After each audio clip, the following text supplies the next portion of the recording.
May patatas at karot ka ba diyan? Ako meron, pero ito hindi muna natin isasahog sa ating apritada o menudo. Today ay gagawa tayo ng masarap na side dish at kapag napanood mo to ay tiyak mapapabili ka na rin ng mga ingredients para dito. Magandang araw!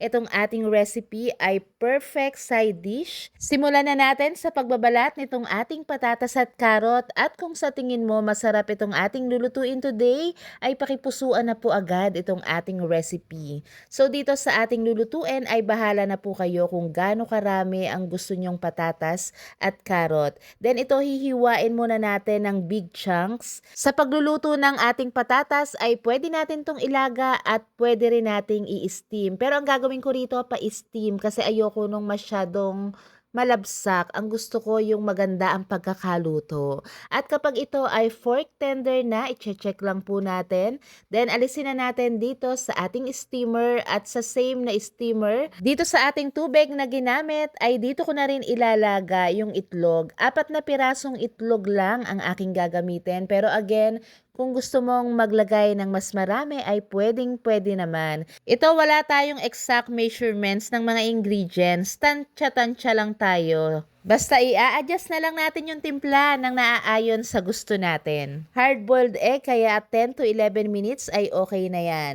Then nung malamig na itong ating patatas at karot ay hiniwa ko lang po to ng bite size. Ito, pwedeng-pwede mo tong gawin kapag may mga barbecue party kayo o kaya pang para sa pork chop, liempo, fried chicken. Oy, ang sasarap nun, 'di ba? Kaya pag natikman mo to, uulit-ulitin mo talaga at magiging paborito mo. Hiniwa ko na rin yung kalahati ng bell pepper at isang maliit na sibuyas. So para po doon sa mga hindi masyadong mahilig sa sibuyas, pwede namang i-rinse nyo to or kung ayaw nyo talaga ng sibuyas, wag nyo na pong lagyan.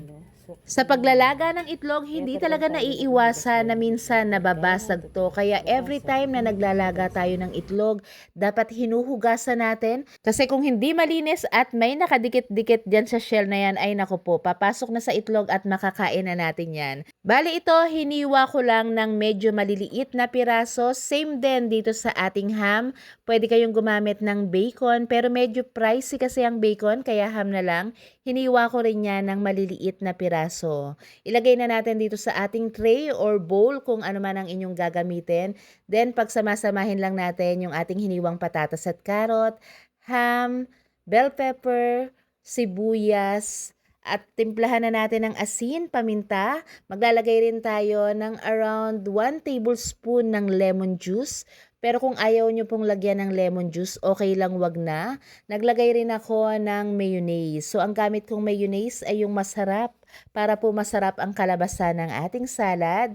Then i-mix na po muna nating mabuti bago natin ngayon ilagay itong ating mga hiniwa na itlog. Itong potato salad na to, paborito talaga to ng dalawang anak ko. Ito nga yung request nila ngayon. Sabi nila sa dinner daw ganito na lang tapos mag-fried chicken na lang kami. At ito 2 years ago nagawan ko na rin ang recipe. Ni-recreate ko lang para naman mapanood nyo dahil natabunan na yung dating video.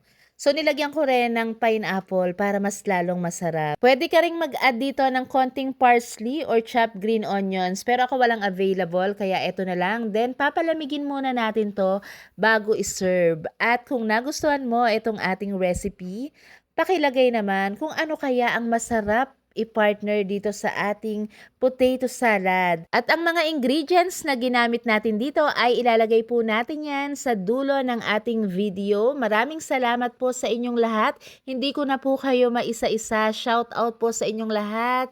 At paki-like and follow ang ating page. Salamat!